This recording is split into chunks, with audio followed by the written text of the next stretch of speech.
Pai solteiro, o zelador gritou. Eu vou defendê-la no tribunal. Então o CEO fez algo que ninguém esperava. Eu vou defendê-la. As palavras cortaram a tensão no Tribunal Federal como uma lâmina irregular. Todas as cabeças se viraram primeiro em confusão, depois em descrença, enquanto o homem que falou avançava, com o esfregão ainda pingando em sua mão enluvada. O oficial de justiça deu um passo rápido à frente. Senhor, você não está autorizado a estar aqui, eu disse. O homem repetiu, desta vez mais alto, mais claro. Eu vou defendê-la. Suspiros percorreram a galeria. Risadas seguiram logo atrás. Quem diabos é esse? Alguém murmurou. Provavelmente o zelador. Se perdeu no caminho para o armário de limpeza. Outro riu. O juiz, um homem de cabelos prateados com olhos afiados e um martelo que raramente precisava usar, olhou por cima dos óculos. Nome João Santos. Meritíssimo. Senhor Santos, você tem representação legal para a senhorita Oliveira?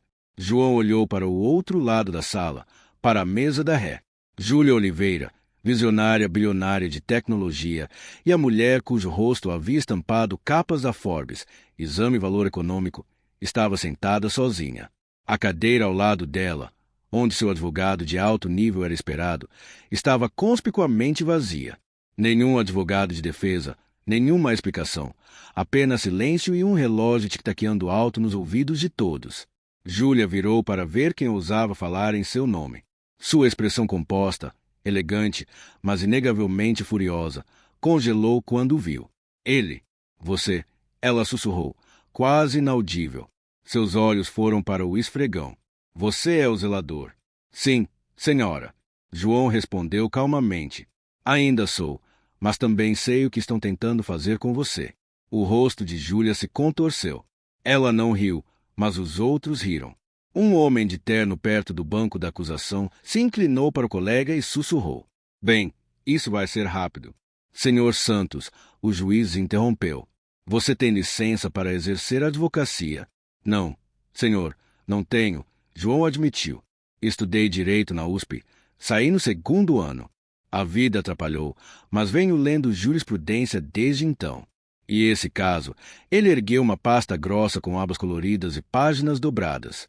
Eu estudei cada centímetro dele. Um momento de silêncio. O promotor, Gabriel Mendes, levantou-se com um sorriso puxando o canto da boca. Meritíssimo, isso é absurdo. Com todo respeito, permitir que um zelador represente uma ré em um julgamento federal por fraude em valores mobiliários. Ele não me representa. Júlia interrompeu friamente. Sua voz, suave como vidro cortado, ecoou pela sala. Ele está falando fora de hora. João não se abalou. Você tem razão. Não sou seu advogado. Mas você não tem um agora, e o tribunal precisa tomar uma decisão. Se quiser que eu pare, é só dizer. Júlia o encarou. Por um segundo a menos que isso, algo em sua expressão rachou. Não medo, não gratidão, algo como curiosidade. Ela não falou. O juiz suspirou, batendo a caneta. De acordo com a regra 28B, na ausência de advogado, o tribunal pode permitir um orador temporário para fins de audiência pré-julgamento se a ré não objetar. Senhorita Oliveira, ela olhou mais uma vez para a cadeira vazia ao lado, depois para João, depois de volta para o juiz. Ergueu o queixo. Deixe-o falar. Uma audiência. Anotado. O juiz disse. Senhor Santos, prossiga. João caminhou até a mesa da defesa e colocou a pasta. Removeu as luvas devagar. Depois olhou para a sala. Os olhares eram quentes, julgadores, mas ele já havia enfrentado pior. Sua primeira noite limpando banheiros em um arranha-céu corporativo, depois de enterrar sua esposa, havia sido mais solitária que essa sala cheia de tubarões. Em 7 de março, João começou. A Teca Oliveira foi acusada de falsificar a emenda a um contrato de joint venture com a Capital Haven. A acusação alega que a assinatura digital na cláusula revisada veio do servidor do escritório da senhorita Oliveira. Mas eu revisei os logs de rede embutidos no arquivo PDF. A assinatura veio de um endereço IP baseado em Zurique. Ele pausou, virou uma aba. Além disso, a revisão em si foi formatada em linguagem jurídica de estilo europeu, não consistente com nenhum dos contratos baseados nos Estados Unidos que a equipe da senhorita Oliveira já produziu. Mais murmúrios. O juiz se endireitou. Gabriel Mendes se levantou novamente. Meritíssimo, mesmo que esse senhor tenha lido os arquivos do caso, sua análise dificilmente é admissível. Não é análise, João interrompeu calmamente. São metadados, dados brutos. E aqui está uma cópia do arquivamento original na CVM datado 2 semanas antes da suposta revisão. Isso prova que o contrato inalterado ainda era válido. Os lábios de Gabriel Mendes se apertaram. Júlia virou a cabeça devagar para João. Ela o estudou como se o visse pela primeira vez. Sem prancheta, sem luvas de borracha, apenas um homem entre ela e o abismo, se recusando a recuar. Senhor Santos, o juiz disse após um longo silêncio. Qual é sua relação com a ré? A voz de João não vacilou. Eu limpo os pisos dela, um silêncio a cada noite, ele acrescentou. Por 3 anos. O tribunal zumbiu. A história se escrevia sozinha. O juiz bateu o martelo uma vez. Isso é altamente incomum, mas a informação é convincente. Estou chamando o recesso até amanhã de manhã. Vamos revisar as evidências fornecidas pelo senhor Santos. Tribunal suspenso. Enquanto as pessoas se levantavam dos bancos, as vozes subiam com elas. Isso acabou de acontecer? Ele realmente fez um ponto. Júlia permaneceu sentada. João recolheu sua pasta, enfiou as luvas de volta no bolso e se virou para ir. Santos. Ele parou. Ela se levantou devagar. Caminhou ao redor da mesa até ficar a poucos metros dele. Não sei o que você está fazendo, ela disse baixinho, sua voz com uma calmaria antes de uma tempestade. Mas se você me envergonhar nesse tribunal novamente, eu não vou, ele disse. Você já fez. João acenou uma vez. Então acho que amanhã é minha chance de consertar isso. Ele se afastou antes que ela pudesse responder. Atrás dele, pela primeira vez em anos, Júlia Oliveira não tinha ideia do que aconteceria em seguida. Você já teve aquela sensação? João disse para ninguém em particular que a verdade esteve escondida bem debaixo do seu balde de esfregão o tempo todo. Ele sentou sozinho em um banco do lado de fora do tribunal, sua pasta aberta no colo como uma bíblia velha. A brisa da manhã sussurrava contra as abas gastas e notas amassadas. Os quilines de São Paulo se erguia atrás dele, frio, distante, impassível, assim como ela. Júlia Oliveira. Ele a havia visto 100 vezes do outro lado do corredor. Conhecia o ritmo de seus saltos no mármore. Conhecia o cheiro de seu perfume muito depois que ela passava. Até sabia a caneca exata que ela preferia. Preta com borda dourada, sem logo.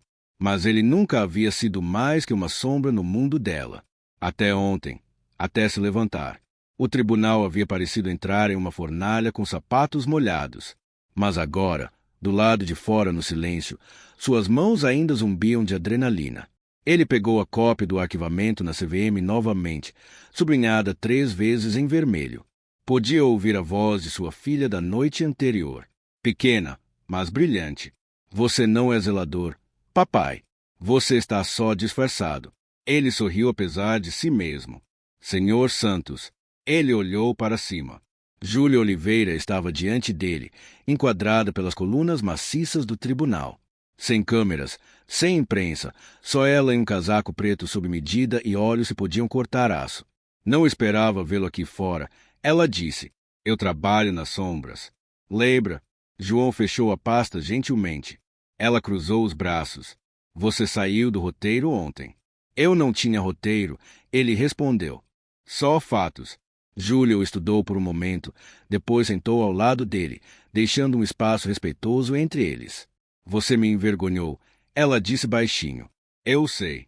Ela virou a cabeça para ele. Você também os atrasou o suficiente. João encontrou seu olhar. Você parecia sozinha lá dentro. Eu estava. Um silêncio caiu entre eles. São Paulo seguia em frente sem eles, carros buzinando, pessoas gritando ao telefone, pés batendo na calçada. Mas naquele banco estava parado. Por quê? Ela perguntou finalmente.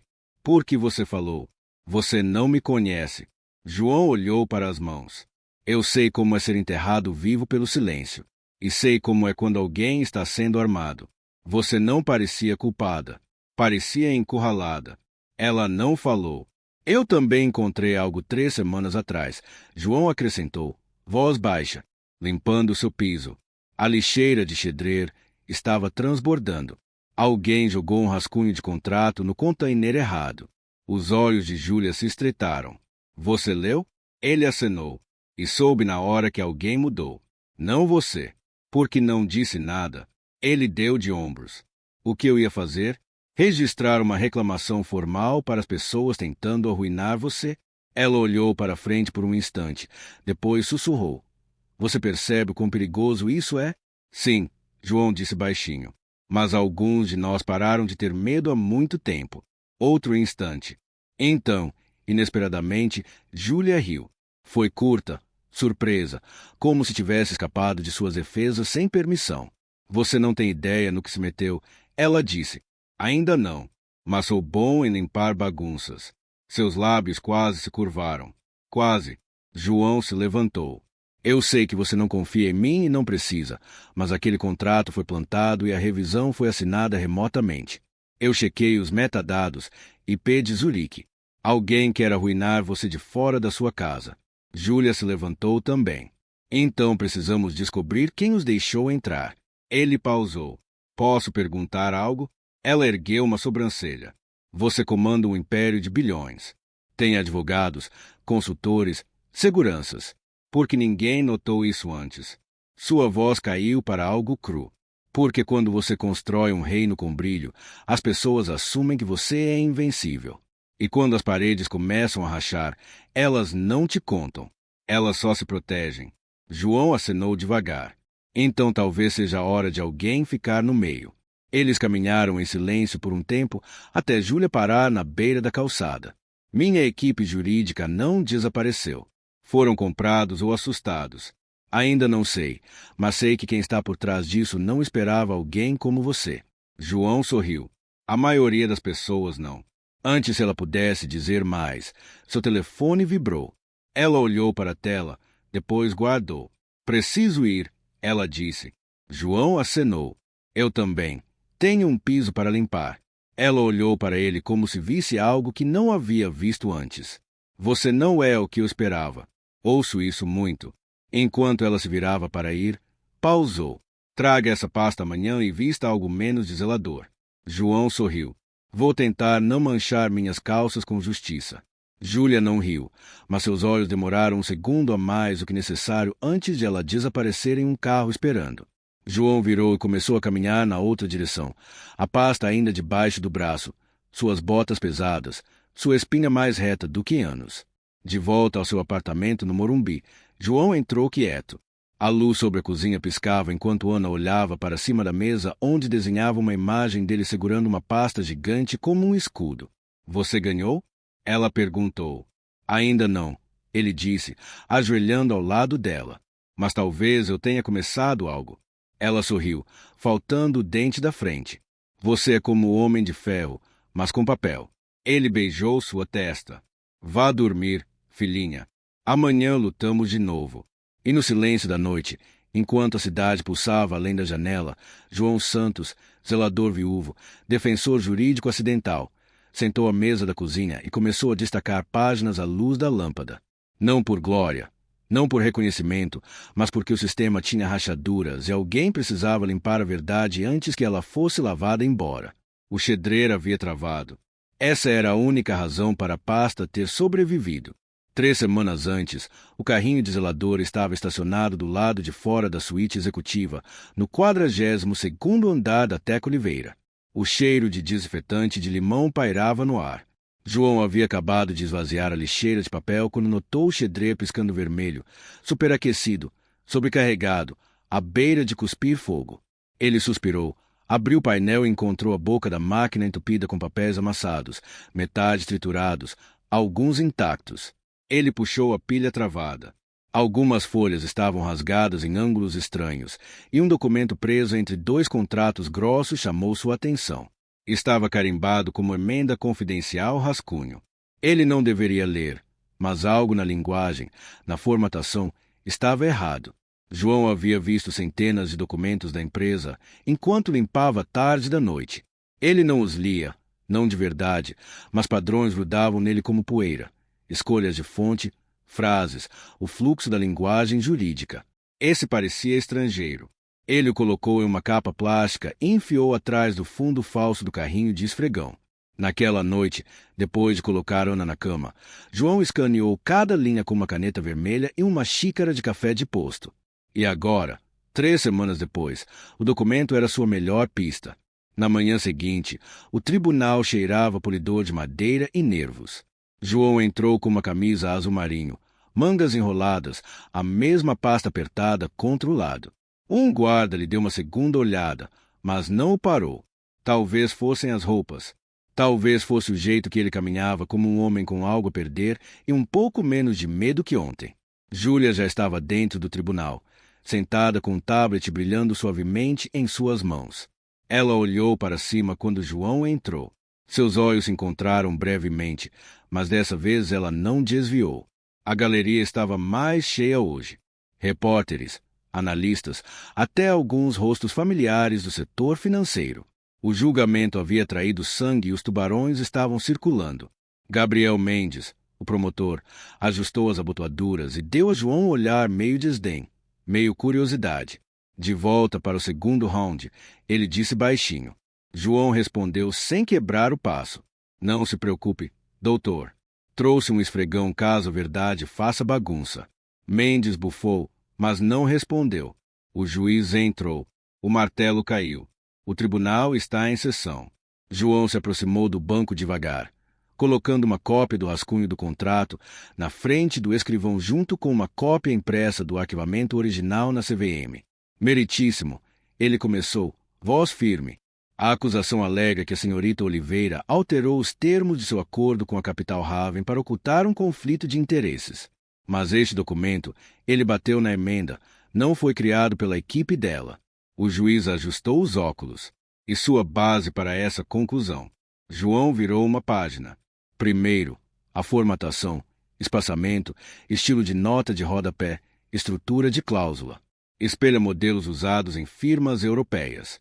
Eu cruzei referências com 3 exemplos de equipes jurídicas baseadas em Zurique. Segundo, os metadados.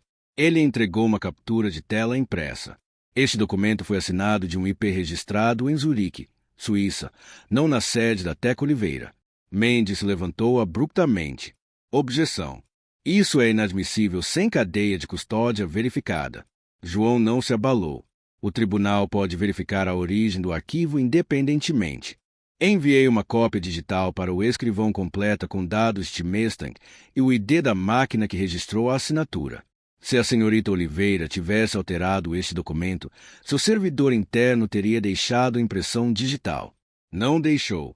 O juiz olhou para o escrivão, que acenou. Recebemos o arquivo. Verificação preliminar confirma um rastro de IP estrangeiro. Um murmúrio varreu o tribunal. Os olhos de Júlia não deixaram João. Ela estudou a nuca dele como se tentasse traçar os passos que o trouxeram ali. Mendes pigarreou. Meritíssimo. Toda essa teoria repousa na suposição de que a ré não estava envolvida na assinatura de Zurique. Qualquer um com acesso às credenciais dela, João interrompeu. Exato. Então a questão é, quem tinha esse acesso? A sala silenciou. Júlia se levantou de repente. Meritíssimo. Gostaria de solicitar uma conferência selada sobre ex-funcionários com acesso às minhas credenciais digitais, incluindo uma lista de autorizações temporárias concedidas durante minhas viagens de negócios.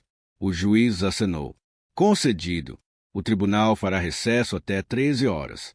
O martelo caiu novamente. Enquanto a multidão se dispersava, Júlia se aproximou de João na mesa da defesa. Você guardou aquele documento? Ela disse baixinho. Você guardou seu silêncio? Ele respondeu. Ela o estudou por um momento. Você continua me surpreendendo. Tive prática, João disse, recolhendo a pasta. O mundo subestima homens que limpam pisos para viver.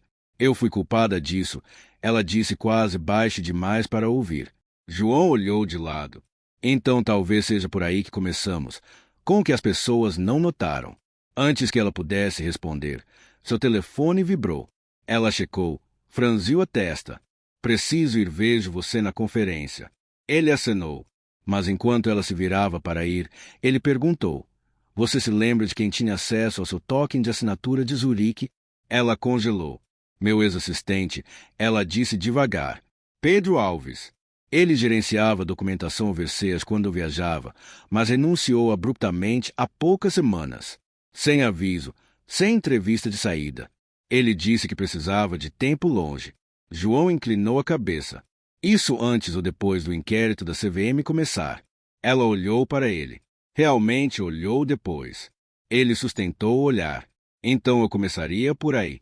Ela acenou uma vez e saiu sem outra palavra. Naquela noite, João sentou na beira do sofá gasto, telefone em uma mão, laptop aberto na mesa de centro. Ana estava enrolada em um cobertor perto, colorindo quieta. Na tela, um perfil no LinkedIn. Pedro Alves. Última posição conhecida, assistente executivo, Teco Oliveira. Última atividade, 2 meses atrás. João se recostou e sussurrou para si mesmo. Alguém deixou a porta dos fundos aberta e uma tempestade entrou. Ele olhou para a filha. Cansada um pouco, quer que eu leia algo? Ela acenou sonolenta. Ele abriu um papel dobrado da prateleira. O sol é para todos. Começou a ler em voz alta, as palavras quentes no apartamento quieto, mas sua mente estava a quilômetros, trancada em um homem que desaparecera sem rastro, e uma mulher que finalmente, aos poucos, começava a confiar nele. Do lado de fora, a cidade brilhava sob luzes neon cansadas, e em algum lugar do outro lado da cidade, uma porta se fechava suavemente. Mas João Santos aprendeu algo importante aquele dia. A verdade nem sempre grita. Às vezes ela se esconde em páginas meio trituradas e espera por alguém, qualquer um disposto, para pegá-la. Eu não preciso ser salva. Senhor Santos. A voz de Júlia era suave, mas por trás algo frágil, como um espelho prestes a rachar. Não estou aqui para salvá-la, João disse, de pé perto da janela do escritório dela de esquina. Estou aqui para impedir que eles a enterrem enquanto você ainda respira. Os quiline atrás dele se estendia em aço e vidro quietos e arrogantes brilhando no sol da tarde. O andar executivo da Teco Oliveira estava silencioso, todas as reuniões canceladas após a audiência do dia. Agora eram só eles dois. Sem equipe, sem distrações, só o zumbido da cidade e o ar pesado entre eles. Júlia sentou atrás da mesa, seus movimentos controlados como se cada gesto fosse uma negociação. Cruzou os braços. Então, qual é sua teoria? Você estava fora do país. Contratos foram revisados. Alguém precisava da sua chave digital e alguém tinha acesso. Pedro Alves. Ela olhou para longe. Eu confiava nele, ela disse quase baixo demais. Ele cuidava de tudo enquanto eu estava em Milão, Zurique, Tóquio. Viagens, logística, documentos, correspondência. Ele tinha senhas, tokens, coisas que eu deveria ter mudado, mas nunca pensei. João caminhou à frente e colocou um papel na mesa dela. O que é isso? Ela perguntou. Registro de despesas. Ele respondeu. Arquivados na conta de operações da Teco Oliveira. Pedro registrou uma estadia em hotel em Zurique na mesma semana que sua assinatura foi registrada naquela emenda falsa. Exceto que ele não deveria estar naquela viagem. Os lábios de Júlia se separaram, mas nenhuma palavra veio. Eles não estavam só armando você, João acrescentou. Estavam fazendo isso à vista, contando com o fato de que ninguém do seu mundo olharia para baixo o suficiente para ver. Suas mãos se fecharam devagar em punhos.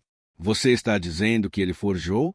Estou dizendo que ele entregou seu reino pela porta dos fundos, de alguém já está lucrando. Ela se levantou, caminhou até a janela e pressionou a palma no vidro. Quando eu tinha 10 anos, ela disse de repente, meu pai me levou a um tribunal no Rio de Janeiro.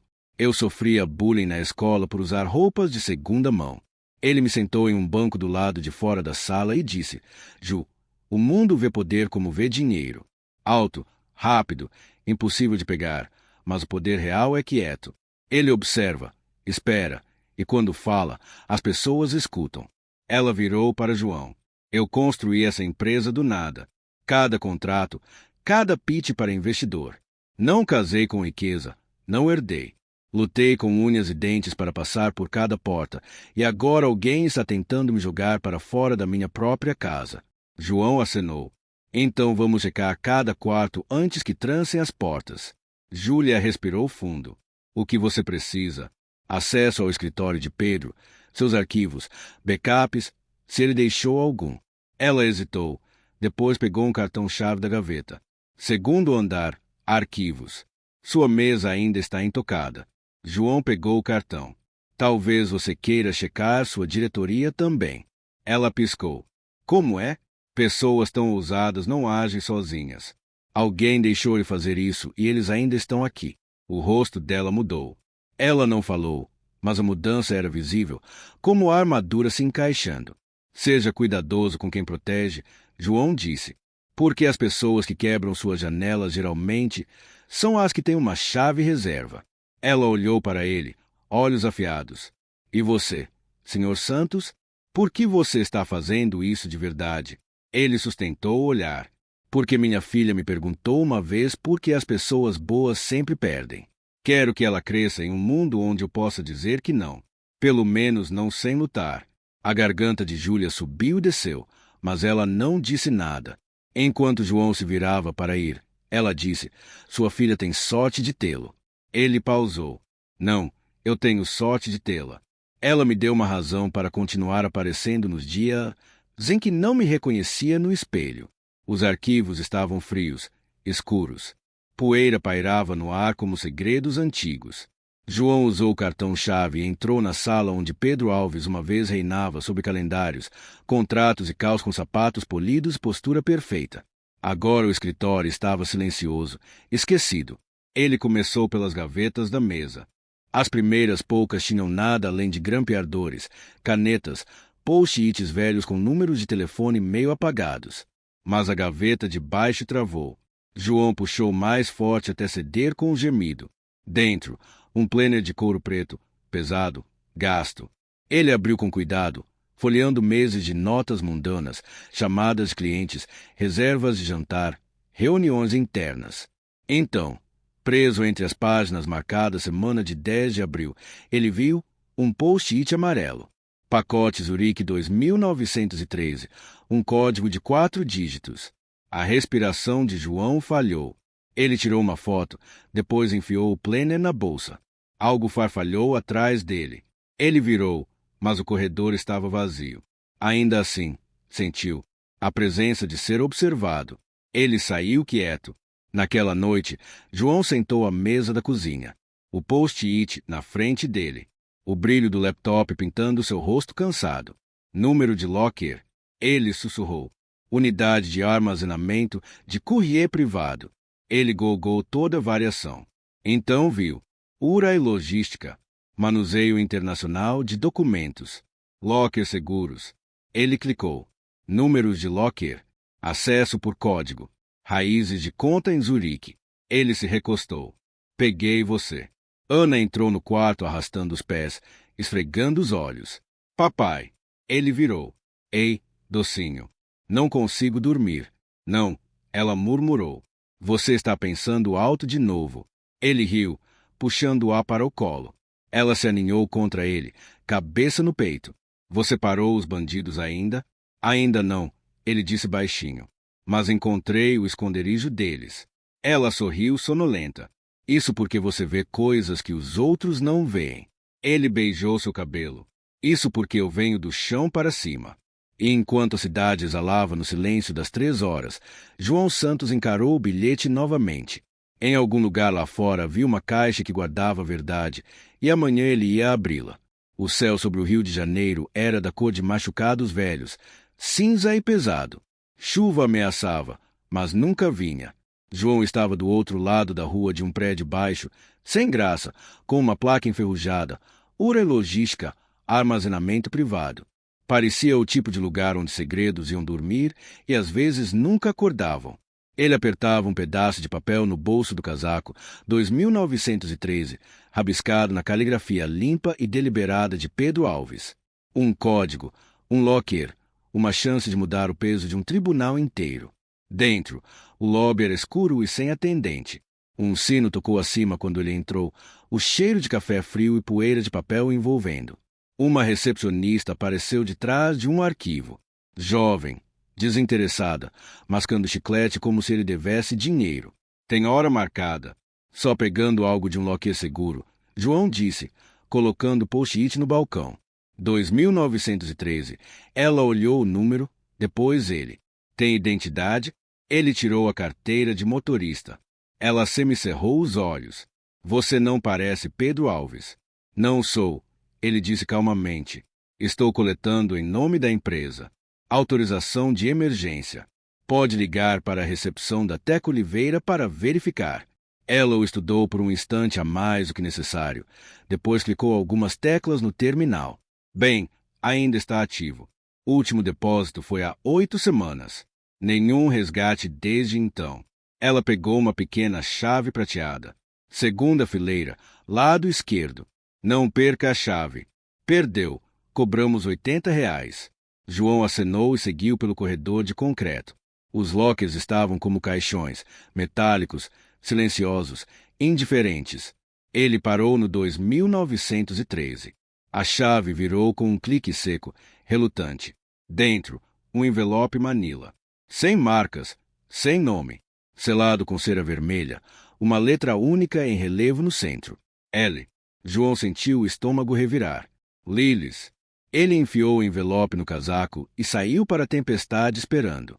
De volta ao apartamento, nem tirou o casaco antes de sentar à mesa. Ana ainda estava na escola. Ele estava sozinho.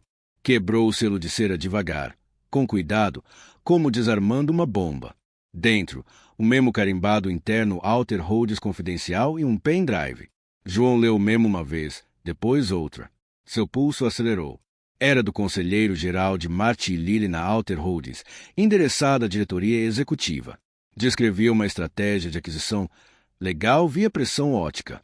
Palavras dele, eles criaram um playbook avisando a Teco Oliveira. Passos 1. Iniciar pressão de private equity. 2.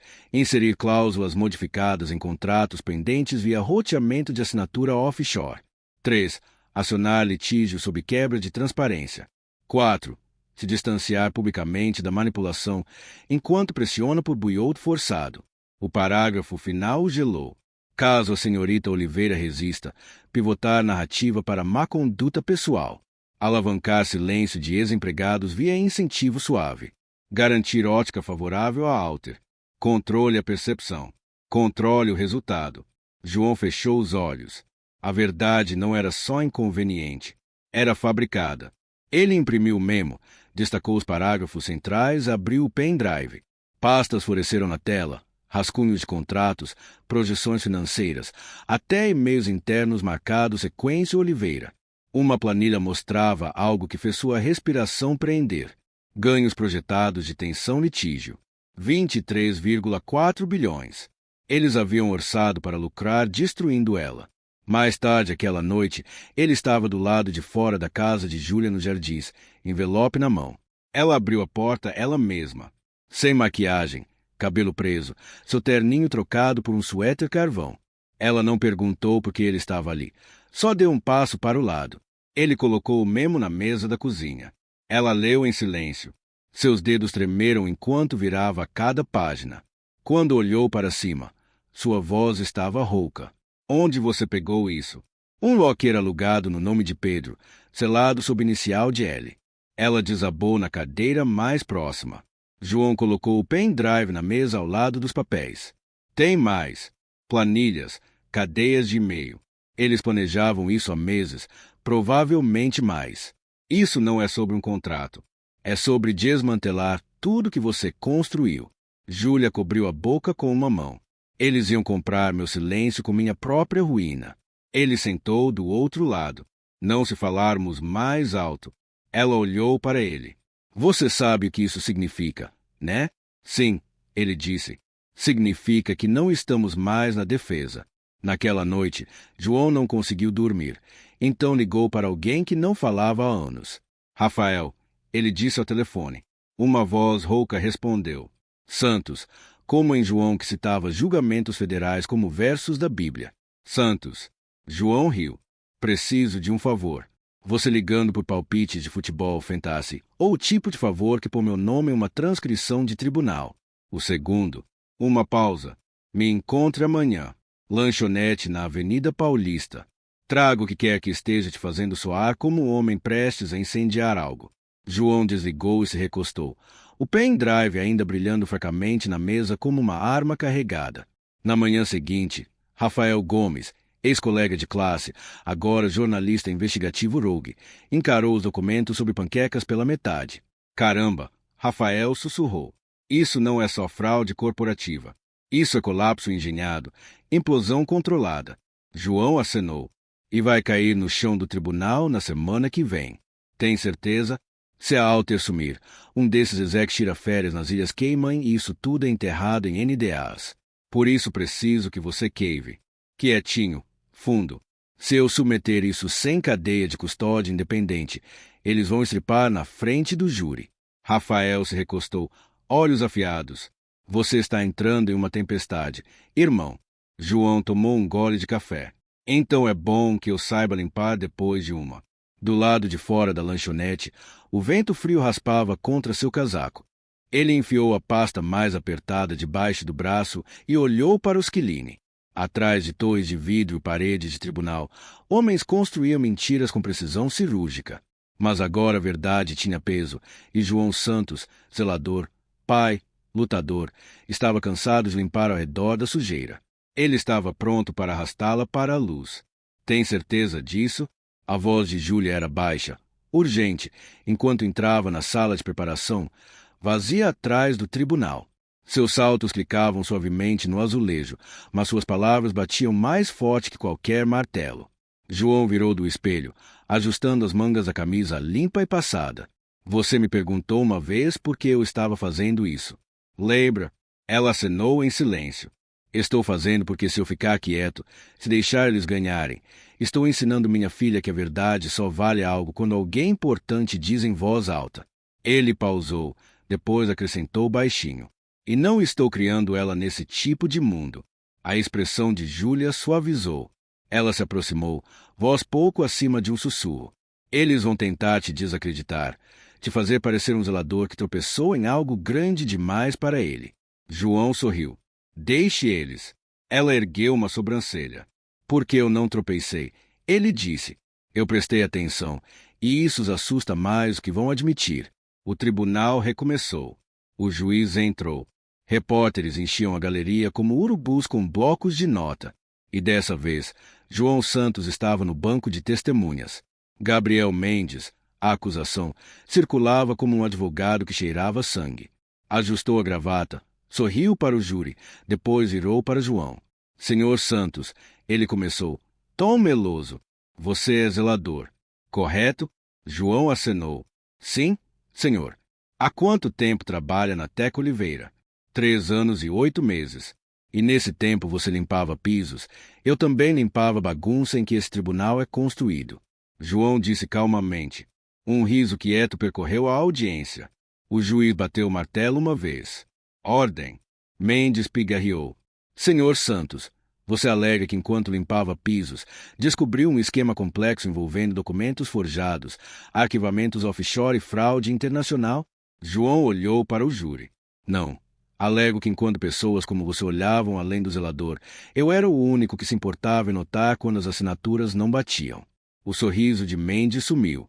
Você não é advogado? É? Eu fui. João respondeu. Passei na OAB em 2006. Pratiquei até a vida ter outros planos. Um murmúrio varreu a sala. Mendes tentou se recuperar e estamos supostos a acreditar que, apesar de deixar o direito, trabalhar como zelador e criar uma criança sozinho, você teve tempo e clareza para desvendar uma conspiração de milhões? João se inclinou levemente. Você ficaria surpreso com o que um homem vê quando ninguém o observa. Júlia, sentada ao lado de seu advogado de defesa, não se mexeu, mas sua mão devagar se fechou em punho no colo. Mendes tentou outra tática. Vamos falar desse suposto memo que você submeteu, encontrado em um locker alegadamente alugado por Pedro Alves. O que impede alguém de plantar lá? Eu documentei tudo. Fotos com timestamp, logs de aluguel de locker verificados e, mais importante, e-mails cruzados e metadados. O rastro de papel não é só uma linha, é uma rede e só pega peixes que nadavam perto demais da isca. Mendes franziu a testa. Você está acusando a Alter Holdings de espionagem corporativa. João olhou nos olhos dele. Estou acusando ele de fabricar uma queda e usar pessoas como Pedro Alves para lubrificar o escorregador. Silêncio. O advogado de Júlia se levantou. Meritíssimo. Se eu puder redirecionar. O juiz acenou. O advogado de defesa se aproximou de João devagar. Senhor Santos, você disse antes que a vida tinha outros planos. O que quis dizer? João hesitou. Depois olhou para Júlia. Eu acreditava que justiça era algo que você vestia em um terno. Ele disse que tinha que vir com títulos e diplomas. Mas quando minha esposa faleceu e eu tive que escolher entre um tribunal e uma filha que não tinha mais ninguém, eu saí. Ele olhou de volta para o advogado. Mas justiça não liga onde você está. Só liga se você aparece. A sala estava parada. E você apareceu. Apareci. Por quê? Porque Júlia Oliveira não só construiu uma empresa. Ela construiu algo em que minha filha acreditava. Uma mulher no comando. Uma mulher que não piscava. E eu não ia deixar o nome dela ser arrastado na lama só porque alguém achou que ninguém notaria. O advogado acenou, deu um passo atrás. João se levantou. Eu posso limpar pisos, ele disse, erguendo a voz levemente, mas hoje limpei algo maior. Ele desceu do banco de testemunhas, o silêncio na sala mais alto que qualquer aplauso poderia ser. Do lado de fora do tribunal, João ficou sob o céu nublado, respirando fundo. Júlia se aproximou por trás. Você acabou de reescrever o ritmo inteiro desse caso, ela disse. João sorriu fracamente. Só contei a verdade. Ela pausou, depois perguntou. O que quis dizer sobre eu ser algo em que sua filha acreditava? Ele virou para ela. Uma noite, Ana te viu na TV. Perguntou se meninas podiam ser chefes também. Eu disse que você não pediu permissão. Júlia piscou. Algo em seus olhos brilhou. Depois sumiu tão rápido. Eu te devo mais do que posso dizer. Ela murmurou. Você não me deve. João disse. Só ganhe. E quando ganhar, não esqueça quem eles tentaram apagar. Ela se aproximou. E se eu não quiser te esquecer? João olhou para ela por um longo momento, depois baixinho. Isso não é o tipo de coisa que se diz a menos que pretenda cumprir. Júlia acenou, olhos firmes. Eu pretendo. Uma gota de chuva acertou seu ombro. Depois outra. As nuvens finalmente cederam. E sob o sussurro suave de uma chuva paulistana, duas pessoas que uma vez viveram em andares opostos de um prédio agora estavam lado a lado, despidas de títulos, livres de pretensão. Não chefe zelador, só homem e mulher, do mesmo lado da verdade. O veredicto ainda não veio, mas algo já havia mudado. O lobby da Teca Oliveira, uma vez um campo de batalha de fofocas murmuradas e olhares de lado, agora recebia João Santos com quietude. Sem sorrisos sarcásticos, sem sussurros, só olhos quietos se pareciam dizer, nós vimos, ouvimos, sabemos. Ele saiu do elevador, esfregão na mão, como sempre. Só que dessa vez, ninguém desviou o olhar. Ei, senhor Santos. Uma estagiária jovem chamou gentilmente da recepção. Meu pai viu o julgamento ontem na notícia. Disse que queria alguém como você na empresa dele. João ofereceu um sorriso humilde. Diga a ele que manda o currículo. Ela sorriu e ele seguiu. No 31º andar, Júlia estava na parede de janelas do escritório, sua reflexão gravada fracamente contra o esquiline. Seu cabelo preso, mas algumas mechas soltas, o primeiro sinal de que ela parara de tentar parecer intocável. Quando João bateu levemente no batente da porta, ela não virou. Eu achava que poderia estar 10 passos à frente, ela disse, mas agora acho que é saber quando parar e olhar ao redor. João entrou quieto, encostando o esfregão na parede. Ela finalmente virou para encará-lo. Eu deveria ter visto antes. Ela continuou. Pedro, a diretoria, a pressão montando como ferrugem nas juntas. Mas eu continuava acelerando porque desacelerar significava ouvir a dúvida. João se aproximou. Às vezes a gente se move tanto pela sobrevivência que esquece de checar se ainda está inteiro. Ela riu suave e amarga. Você é cheio desses socos poéticos no estômago. Sabe disso. Ele sorriu. Tive muitas noites silenciosas para ensaiar. Houve um instante de silêncio preenchido só pelo zumbido da cidade lá fora. Então ela perguntou, o que acontece se a gente ganhar? A resposta de João foi imediata. Você reconstrói melhor. Mais devagar, talvez, mas com olhos abertos. E se perdermos, ele olhou nos olhos dela. Você reconstrói mesmo assim porque eles podem tirar seu nome da carta, mas não podem tirar o que você já colocou no mundo. Júlia caminhou até a mesa e pegou uma foto emoldurada.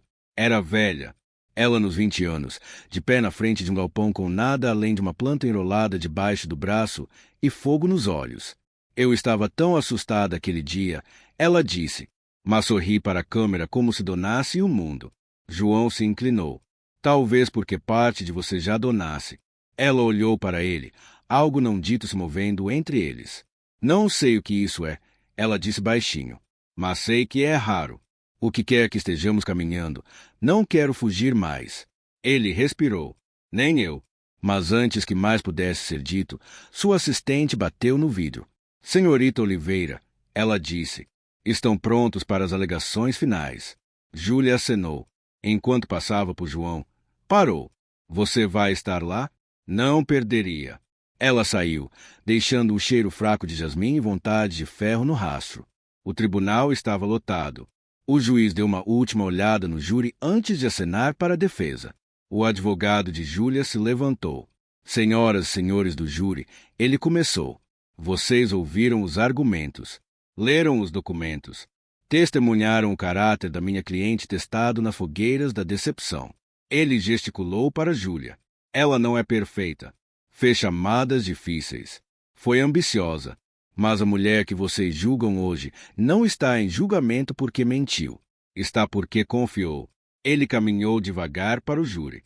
E nessa confiança, alguém encontrou uma entrada. Alguém usou o nome dela como arma contra ela. Mas essa confiança, a vontade de acreditar nas pessoas, é exatamente o que construiu a Teca Oliveira. Ele pausou. E vocês ouviram de um homem sem interesse nessa guerra. Sem título, sem ganho, só um esfregão, uma filha e a crença de que verdade importa mais que cargo. Todos os olhos viraram para João, sentado na fileira de trás. Ele não se mexeu. O advogado continuou. Vocês não podem falsificar a integridade. Não podem photoshopar coragem. Não podem fabricar lealdade. Essas coisas são vividas dia a dia por pessoas como Júlia Oliveira e por pessoas como João Santos. Ele virou de volta para o júri. Então hoje, vocês não decidem só um veredicto. Decidem se ainda vivemos em um mundo onde caráter pesa mais que conspiração. Silêncio. Então o juiz deu suas instruções e dispensou o tribunal até o veredicto estar pronto. Do lado de fora, nuvens de tempestade pairavam baixas sobre a cidade, mas nenhuma chuva caía. João encontrou Júlia encostada em uma coluna de pedra perto das escadas do tribunal. Ela não falou. Então ele o fez. Você ok? Não, ela respondeu. Mas talvez seja a primeira resposta honesta que dou a mim mesma em meses. João ficou ao lado dela. Perto, mas não perto demais. Eu fico pensando, ela disse, em todas as coisas que não disse para a diretoria, para Pedro, para mim mesma, para você. Ele virou para ela. Então diga agora. Ela olhou para ele cheia de defiança e cansada. Fui criada para acreditar que se mostrasse vulnerabilidade, te comiam vivo. E agora acho que se nunca mostrar, você se mata de fome primeiro. João acenou devagar. Não sei o que acontece amanhã, ela disse. Mas sei disso. Você não só limpou um piso, João. Você limpou as mentiras do meu espelho. Isso acertou mais fundo do que ela provavelmente sabia. Ele não respondeu de imediato, mas então disse, e você me lembrou que ainda sou mais do que tive que me tornar. Eles ficaram ali, duas pessoas que uma vez viveram atrás de paredes, uma de poder, outra de humildade, agora expostas, vulneráveis e de alguma forma mais fortes por isso. O vento aumentou. As primeiras gotas de chuva começaram a cair, e nenhum dos dois se mexeu. O júri estava fora às 6 horas, tempo suficiente para o café esfriar, para repórteres começarem a adivinhar e para os nervos de João se desgastarem como cadarços velhos. Ele sentou no átrio do tribunal, encarando pela parede de vidros quiline cinza de São Paulo. O mundo parecia pausado, parado como se prendesse a respiração com ele. Ana sentou ao lado, seus dedinhos enrolados nos dele calejados. Ela havia implorado para vir hoje, dizendo, quero estar lá quando os bons ganham. Ele não teve coragem de dizer que os bons nem sempre ganham. Júlia não descera desde que o júri se retirou. Estava em algum lugar lá em cima, em uma sala quieta, provavelmente andando buracos no chão. João a imaginava ensaiando 100 discursos, um para cada resultado. Mas ele não tinha nenhum. Só esse momento, esse silêncio. Então seu telefone vibrou. Uma mensagem dela. Eles voltaram. O tribunal se encheu devagar dessa vez. Como se todos tivessem medo de respirar alto demais, se mudar a maré do destino. Júlia entrou momentos antes do juiz. Sem joias, sem batom.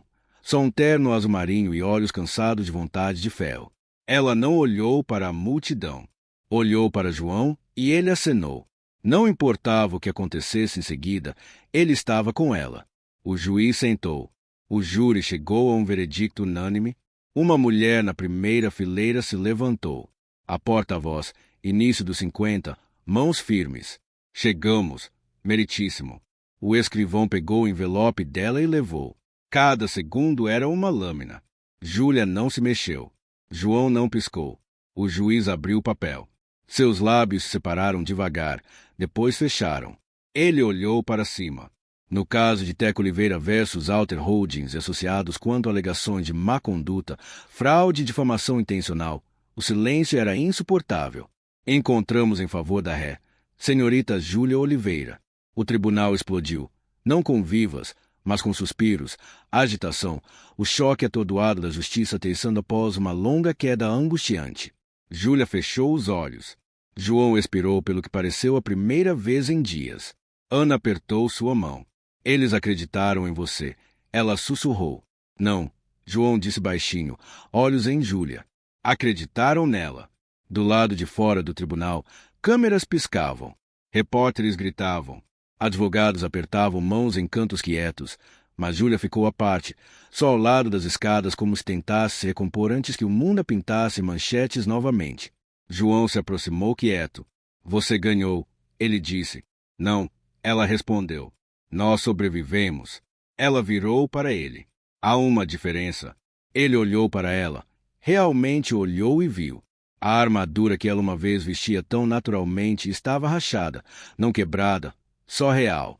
Você não precisa ser inquebrável mais, ele disse gentilmente. Só precisa ser verdadeira. Ela soltou um suspiro que quase soou como um soluço, depois cobriu com uma risada trêmula. Não sei como ser outra coisa mais. Ele sorriu. Bom, essa é a versão de você que vale lutar. Ela enfiou a mão no bolso do casaco e pegou algo pequeno. Um envelope dobrado. Isso era minha carta de demissão, ela disse, entregando a ele. Escrevi na semana passada. Achei que se o veredicto fosse ruim, eu sumiria. Ia embora. E agora? Ela amassou na mão. Agora quero reconstruir, mas dessa vez não sozinha. João olhou para ela com cuidado. Está me pedindo para ficar como zelador? Ela sorriu. Não, estou perguntando se quer ajudar a construir algo novo comigo. Não para mim. Ele considerou suas palavras. Júlia. Ele disse, voz baixa. Passei os últimos anos tentando criar uma menina que acredita que pode fazer qualquer coisa. Acho que trabalhar ao lado de alguém que prova isso todo dia pode ser o melhor lugar para começar. Eles trocaram um olhar que dizia mais que qualquer contrato. Então ela acrescentou baixinho. Além disso, acho que não consigo fazer isso sem você mais. João tocou seu braço. Você nunca precisou. Naquela noite, o prédio da Teco Oliveira estava iluminado como um farol. No corredor do lado de fora do andar executivo, João esbarrou em Mariana, a admin sênior, que uma vez desviava quando ele entrava em uma sala. Ela olhou para ele agora com respeito nos olhos. Sabe, ela disse, meu filho viu seu testemunho. Ele tem 17. Quer ser advogado. João riu. Diga a ele para ler mais, assumir menos. Ele já imprimiu sua citação no tribunal e colou acima da mesa. Que citação? Mariana sorriu. Justiça não liga onde você está. Só liga se você aparece. João piscou. Eu disse isso. Disse. Ela se afastou, deixando João ali um pouco atordoado, um pouco orgulhoso, profundamente humilde. Mais tarde aquela noite, enquanto o escritório esvaziava, Júlia entrou na sala de conferência privada onde João empilhava cadeiras. Não porque precisava, porque sempre fazia. Ei, ela disse. Ele olhou para cima. Reservei uma mesa. Lugar quieto. Sem imprensa. Só 2 pessoas se passaram pelo inferno e saíram do outro lado. Ele inclinou a cabeça. Soa suspeitosamente como um encontro. Ela deu de ombros, um brilho raro brincalhão nos olhos. Só se sobrevivermos à sobremesa. Ele sorriu. Ela pausou na porta, depois disse, sabe, João, o que você fez não foi só sobre mim. Eu sei. Lembrou as pessoas que elas importam, até as que ninguém vê. Ele olhou para ela, olhos firmes. Às vezes as pessoas que ninguém vê são as que seguram o prédio inteiro. E com isso eles saíram juntos, não como chefe zelador, não como CEO defensor, mas como 2 seres humanos unidos não por poder, mas por verdade e por algo quietamente, inconfundivelmente começando. O restaurante era quieto. Não o quieto de falta de gente, mas o que vem de respeito. As luzes suaves, quentes, como luz de vela lançando sombras gentis nas mesas de mogno. O zumbido de jazz suave flutuava no fundo. Sem câmeras, sem barulho. Só 2 pessoas que viram o interior da guerra e saíram com dignidade intacta. Júlia sentou do outro lado de João, seu blazer dobrado neate no encosto da cadeira, mangas da blusa enroladas até os cotovelos, humana nua. Seu cabelo não estava preso como a armadura essa noite. Caía solto sobre os ombros. Ela parecia menos a CEO de um Império Tech e mais a garota na foto, planta na mão, fogo nos olhos. João, vestindo uma camisa limpa mas modesta, parecia o homem que limpava piso de mármore e varria escândalo. Mas havia algo mais nele essa noite. Quietude. Um homem sem nada a provar porque a verdade já havia falado. O garçom acabará de ir cardápios fechados.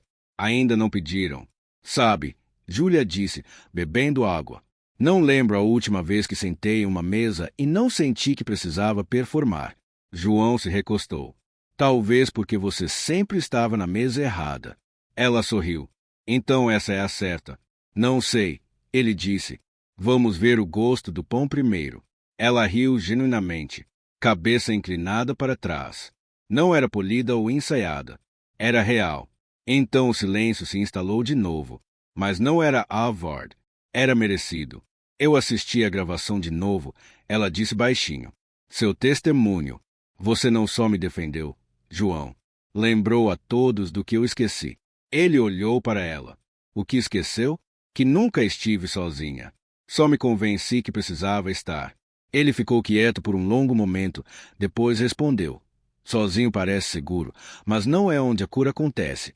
Ela acenou. Fui criada em um mundo onde força parecia distância, comando, controle. Vulnerabilidade era fraqueza. Suavidade te cortava. E agora? Ele perguntou.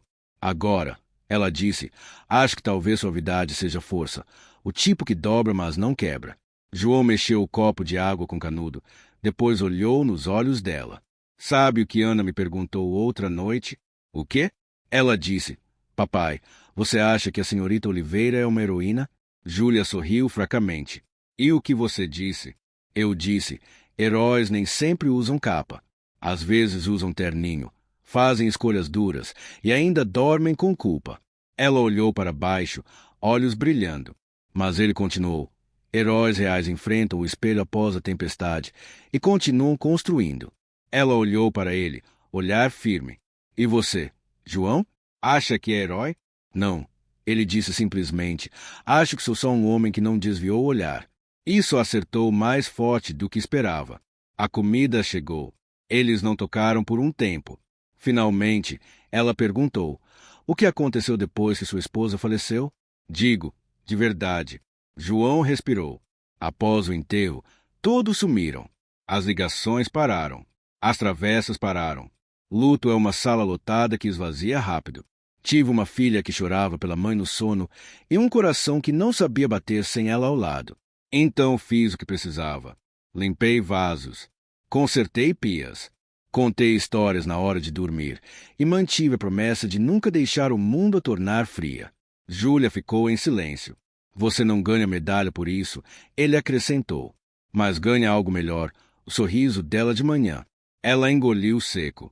Já se perguntou como sua vida seria se as coisas fossem diferentes? João olhou pela janela. As luzes da cidade brilhavam como uma galáxia atrás do vidro. Sim, ele disse. Mas então penso que se não fossem do jeito que foram, não estaria sentado aqui do outro lado de uma mulher que sobreviveu a um incêndio e ainda lembrou como brilhar. Aquele silêncio voltou, mas dessa vez cheio de algo elétrico. Júlia esticou a mão pela mesa, só os dedos, tentativa, buscando. João não hesitou.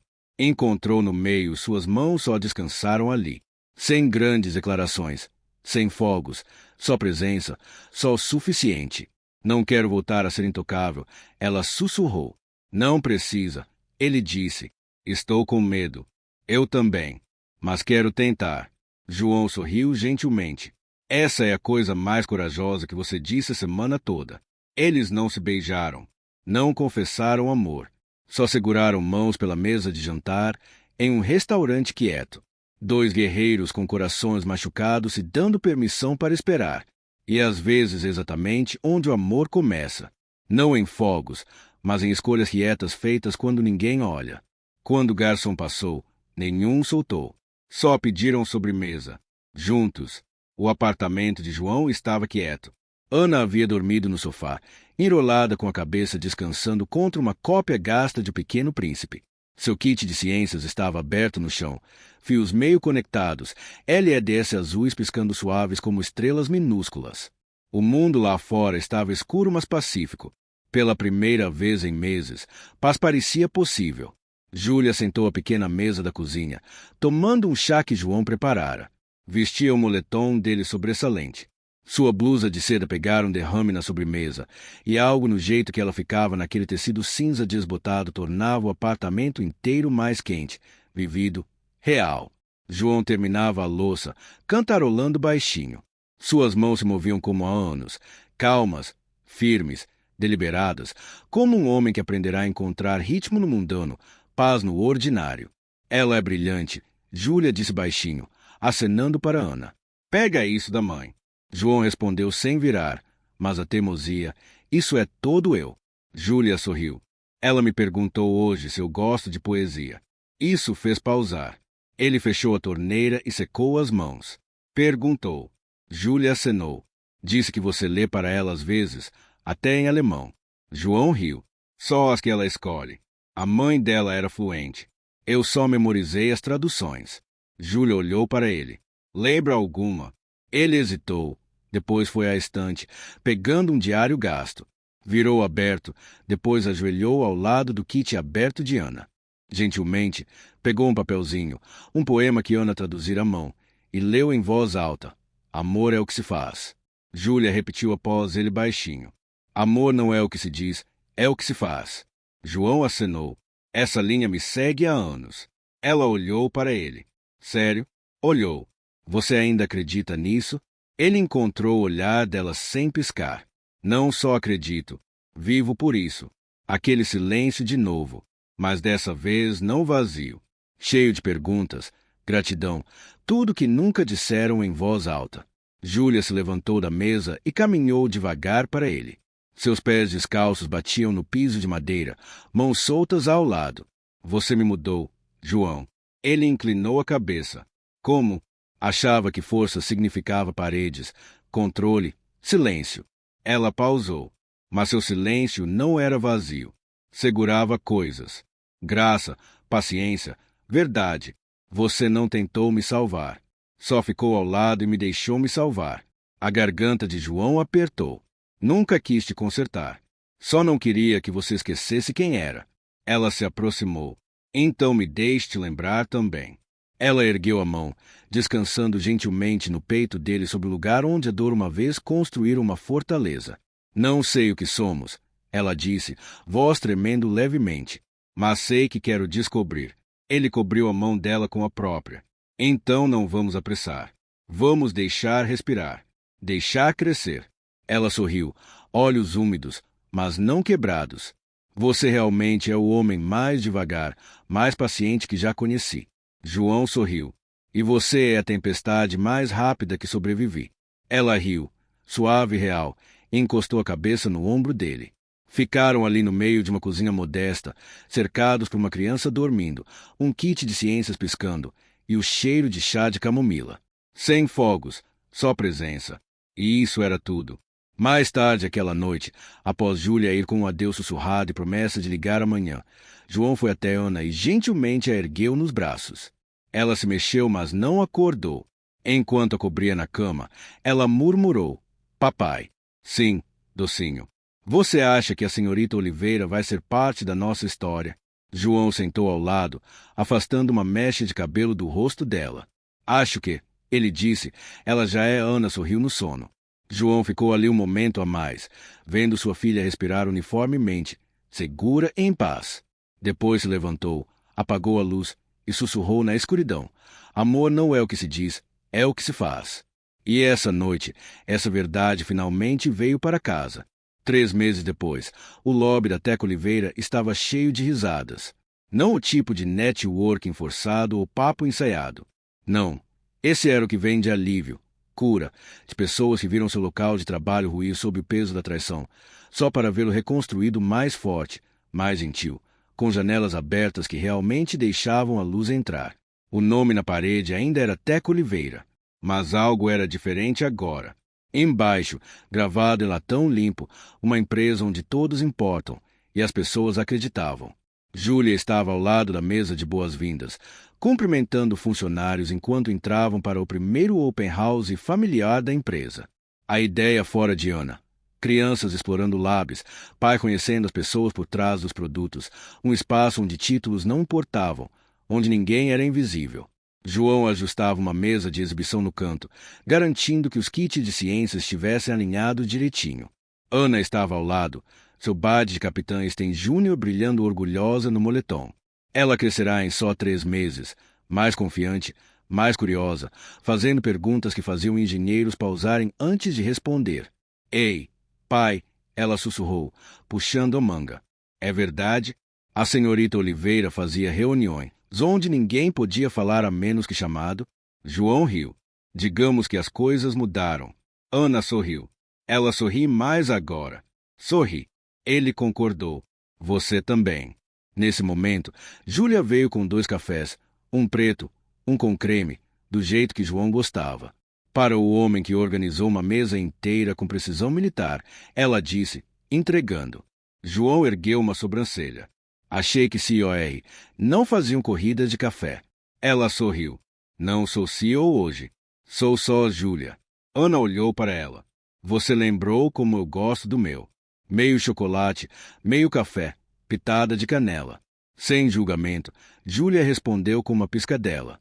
Ana irradiou enquanto bebiam e viam crianças mexendo em gadgets. Algo no ar se assentou como uma respiração plena expirada após um longo silêncio apertado. Lembra da primeira vez que falamos? Júlia perguntou de repente. João olhou de lado. Quer dizer o dia que você quase me demitiu? Júlia riu. O dia que ignorei seu aviso. Você apontava para um quadro. Achei que apontava para nada. João tomou um gole de café. Você não estava pronta para ver. E agora? Ela perguntou. Acho que você vê tudo um pouco mais claro. Ela acenou. É engraçado. Todos esses anos, construí um mundo com parede de vidro, mas nunca olhei para fora delas. Não até alguém limpá-las. João deu um sorriso quente, quieto. Janelas limpas mudam tudo. Um momento passou. Pessoas zumbiam ao redor, mas o espaço entre eles parecia calmo, ancorado, como algo merecido, algo real. Júlia olhou para Ana, que agora explicava leis de Newton para um grupo de estagiários fascinados. Você a criou direito, ela disse. A voz de João suavizou. Ela me salvou. Eu só segurei a lanterna. Júlia virou para encará-lo plenamente. Não sei onde essa estrada leva. Não tenho plano de 5 anos. Nem sei se esse nós tem nome ainda. João não hesitou. Algumas das melhores coisas na vida não começam com o nome. Começam com escolha. Ela encontrou o olhar dele. Então eu escolho isso. Ela disse. Eu também. Eles não se beijaram. Ainda não. Em vez, Júlia pegou a mão dele. Não para show, não para declaração, mas simplesmente porque parecia certo, porque era hora. E do outro lado da sala, Ana viu. Não riu. Não provocou. Só sorriu, acenou para si mesma e voltou a demo. Porque até uma criança sabe quando algo finalmente está inteiro. Mais tarde aquela tarde, após o último convidado ir e o escritório voltar ao zumbido familiar, João se encontrou sozinho no lobby. Caminhou até o painel de vidro novo perto da entrada, um que funcionários iam assinando quietamente nas últimas semanas, não com títulos, mas com por que escolheram ficar. Ele leu as inscrições. Porque esse lugar acredita em segundas chances. Porque alguém me viu. Porque silêncio também pode curar. João pegou uma caneta, destampou devagar e se inclinou. Escreveu: porque amor não é o que se diz, é o que se faz. Depois deu um passo atrás, tampa clicada, e expirou. Júlia apareceu ao lado. Leu a linha, olhos traçando cada palavra. Você vai parar de citar esse poema? Ela provocou. Nem chance, ele disse. Ela encostou no ombro dele, descansando ali por um momento. Então vamos continuar escrevendo o nosso. Do lado de fora, o sol mergulhava baixo sobre o esquiline, lançando luz dourada pela entrada de vidro. Dentro, pela primeira vez em muito tempo, não havia tempestade, só calmaria, só esperança, só amor, quieto, constante, inconfundivelmente merecido. E assim, às vezes a cura não vem com gestos grandiosos. Começa com alguém simplesmente se recusando a ir embora quando mais importa. Se essa história tocou seu coração de alguma forma, adoraria saber de onde você está assistindo. Deixe sua cidade ou país nos comentários. Eu leio todos. Qual foi seu momento favorito nessa história? Qual linha ficou com você? Se quiser ouvir mais histórias como essa, sobre amor, dignidade, segundas chances e os heróis quietos entre nós, por favor aperte o botão de inscrever. Dá um like nesse vídeo e compartilha com alguém que pode precisar de um pouquinho de esperança hoje. Obrigado por assistir.